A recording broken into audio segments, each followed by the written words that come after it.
Today's reading, January 15th, 2025. We've got Genesis 40, got a splash of 35, 28, and 29, and then 41.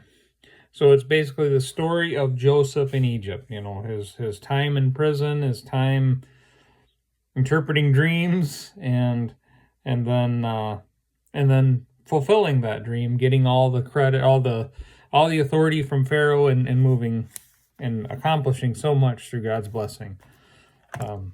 That's probably the biggest takeaway I have from this, is just that God provided for many through Joseph trusting God and doing. He didn't just trust God, he did. He acted upon it.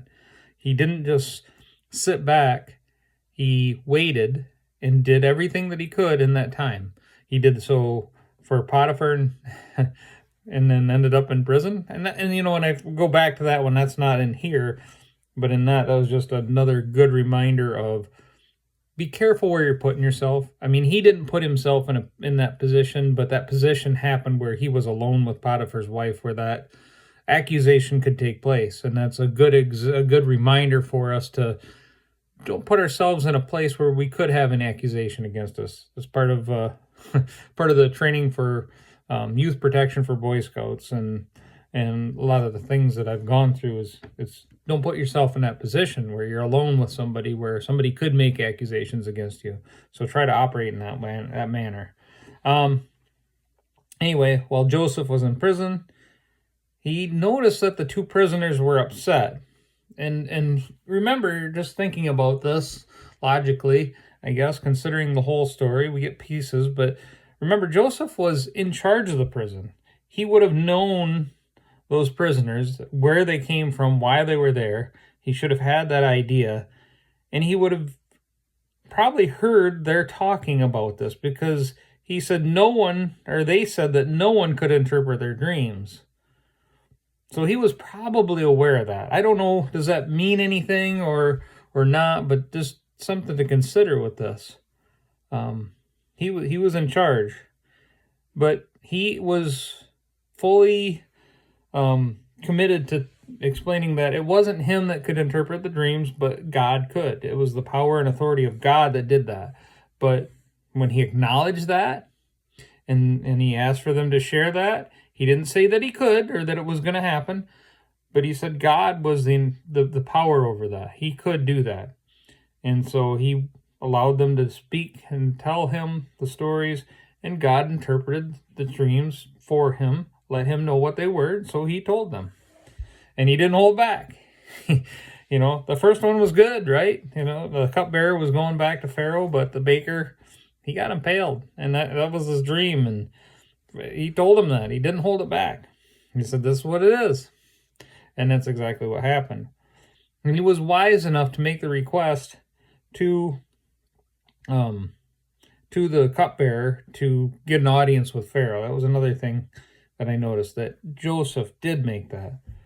And sometime then we get the little blurb about sometime while he was in prison that his grandpa Isaac died and was buried by his grandpa and his uncle, or his dad and his uncle. They went and buried him.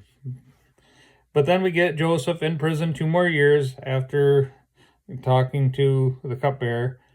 And then finally then he was called up to Pharaoh to interpret the dream. But before he went, he shaved and he showered, which probably that makes sense. He's being called to the ruler of the land. But he did take the time and realize who his audience was. And that was no small feat to go have a shower in that time period and shave in that time period. It's not like something we do it every day now, but in that time period, that's not what happened. It wasn't a common thing. There were no showers and razors so prevalent as they are now. And then we get that interpretation where this is what's going to happen. It's all God. This is God's interpretation. God's going to do this, and this is what's going to happen. Hey, and here's some action item you can take, Pharaoh. This is an opportunity for you that you shouldn't let go. Put some wise people in charge of this and make it happen. Pharaoh goes, yeah, good idea. Make it happen.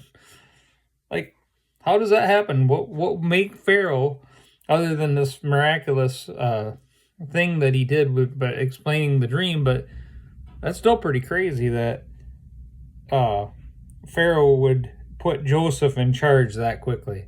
It seems like, I don't know that, but it sure seems like that would have been a very short time period of the interpretation of the dream and then him being put in charge.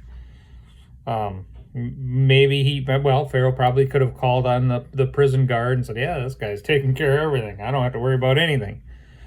But God's blessing worked through that.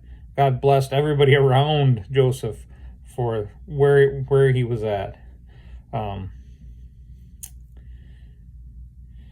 And then we get the famine that was, the blessings that were prophesied for or dreamed about. They happened and they were great, and Joseph did what he was supposed to do with it, did it wisely, accomplished that goal. Again, I'm sure he was pointing fingers and directing, and he had people under him. He didn't do a lot, but he had to make it happen. He was able to organize this huge ordeal to make it happen, to collect all this grain, a fifth of grain from everybody that was planting. He said, hey, go collect a fifth of grain, bring it back, store it up. And he had so much of it that he couldn't count it. Pretty impressive.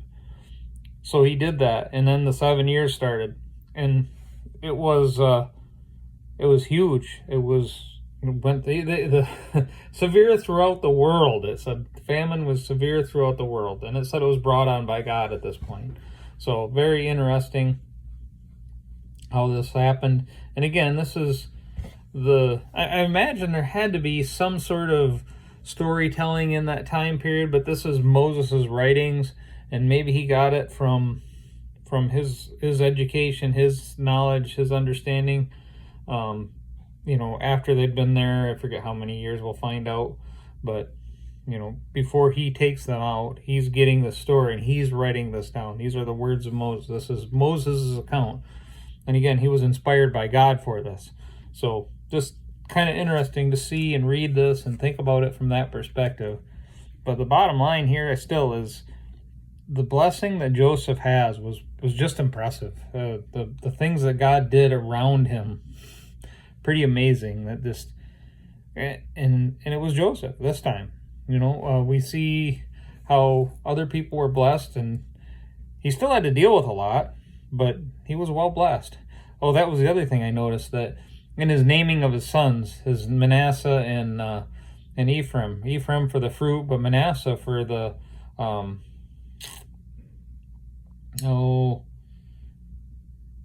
he forgot his grief. He forgot all this in his time of grief.